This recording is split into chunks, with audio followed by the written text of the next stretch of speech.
So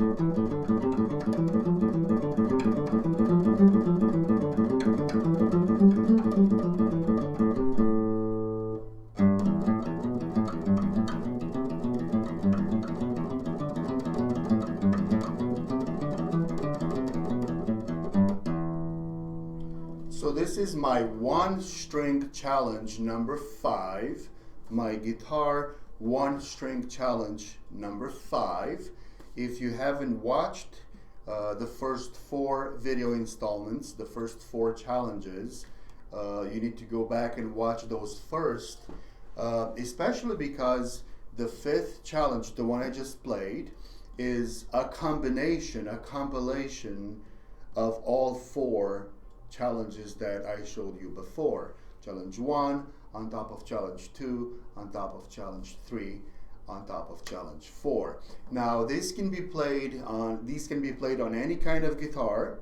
I'm playing on a classical right now. You can play on a steel string, on an electric. You can play finger style. You can play with a pick. You don't need a book. You don't have to read music to play these. You just have to memorize the pattern. If you play with your fingers like this, like I am right now, make sure to use a walking motion like this.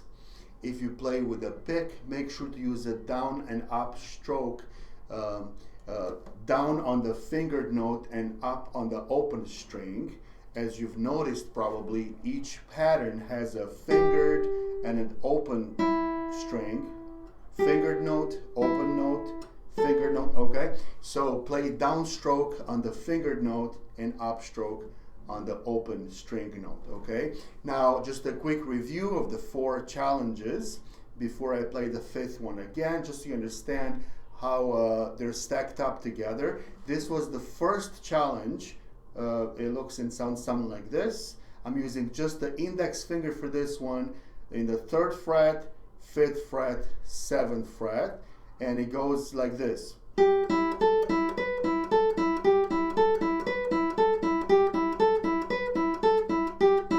Now I'm keeping these fingers curled up just so they don't get in the way visually. Make sure you don't do that when you play. Keep them open like this. I'm just trying to show you that I'm just using this one finger here, okay?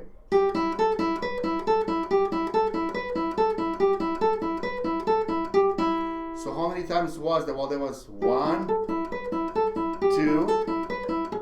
3, 4, and on the 4th one, you just stop. And notice I'm not stopping for every little mistake. Of course, if you make a lot of mistakes, you want to stop and start over, but you shouldn't stop for every little buzz as you practice these challenges. Challenge number 2 was the same thing. It built on the first one, so we have 1, 1, 1, 2 right here, the 2nd finger in the 8th fret. So that one looked like this. Challenge number 2.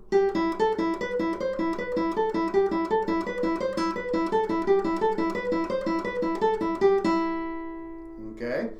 Challenge number 3, we went here, 1, 2, pinky. Okay. It looked and sounded like this.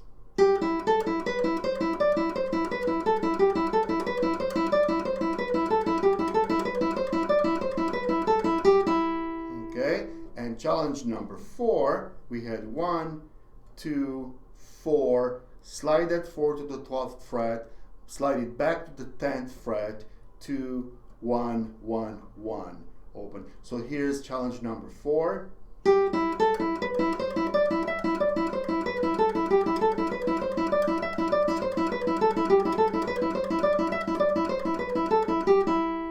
Okay, so obviously challenge number 5, as you saw at the beginning of the video, combines these 4 in one run, like so. Challenge number 1, 2, 3, 4. Okay, so without stopping then and without talking,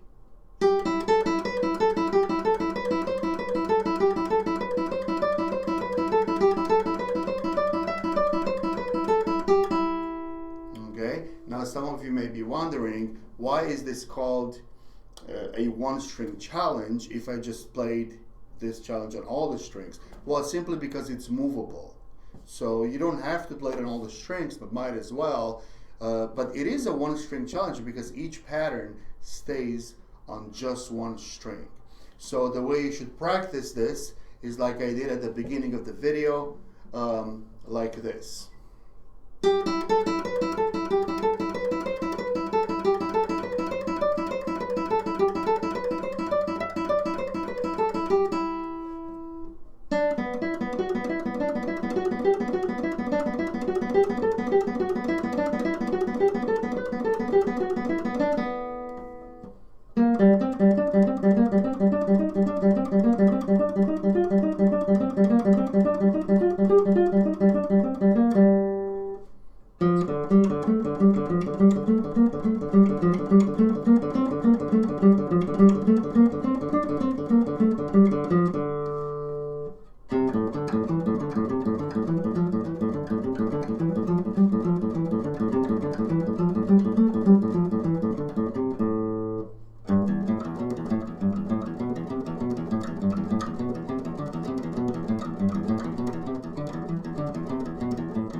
Now the question, the obvious question here is how fast or how slow, what tempo, what speed should you practice this at? Well, obviously first practice it slow while you learn it and get comfortable with the pattern itself. But once you know the pattern, how fast should you practice this for technique, for improving your finger dexterity, for improving your speed and your comfort, level of comfort, all of that. Well, how fast? Well, here's how I'm going to answer that question, and I answered that question in one of the previous videos.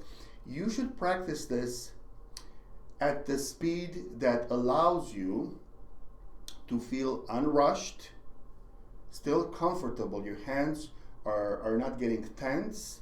It doesn't feel like it's about to fall apart, and you're not making a lot of mistakes. So you should, once you know this well, by learning it, by playing it slow, you should play it at a speed that allows you to remain comfortable, your body, your hands, your shoulders, no tension anywhere. Also, mentally, it should not feel like it's about to fall apart, okay? Because then it might fall apart, right? So don't practice on that edge all the time of it falling apart. Sometimes that's helpful, but not all the time. And also, very important, play at a speed that allows you to play it as clean and mistake-free as possible, okay?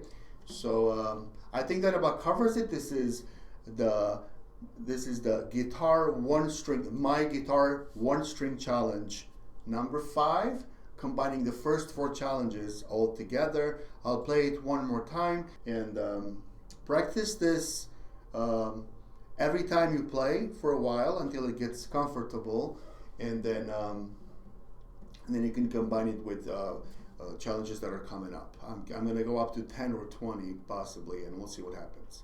All right, here goes one last time.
All right, have a nice day.